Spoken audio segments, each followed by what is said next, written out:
علامہ اقبال نے اپنی خوبصورت انداز میں لکھا ہے، کہتے ہیں سلطان مراد ہندوستان کا بادشاہ تھا۔ اقبال نے لکھا ہے، اقبال کہتے ہیں اس نے ایک مستری کو بلایا مسجد بنانے کے لیے، کہا اس طرح کی بنانا میرا دل خوش ہو جائے۔ معمار نے مستری نے مسجد بنائی، بادشاہ سلامت کو پسند نہ آئی تو بادشاہ سلامت نے اس مستری کا ہاتھ غصے سے کاٹ ڈالا، پوچھ کوئی نہیں نہ سکتا۔ وہ سیدھا قاضی کی عدالت میں کٹا ہوا ہاتھ لے کے گیا اور قاضی کے دروازے پہ جا کے کہنے لگا میں پوچھ سکتا ہوں آپ کس کا کلمہ پڑھتے ہیں؟ پوچھ سکتا ہوں؟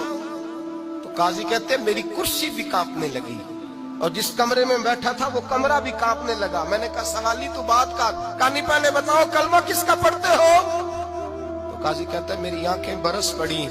میں نے کہا میں اس کے کلمہ پڑھتا ہوں جو دنیا میں بھی میرا وارث ہے، قیامت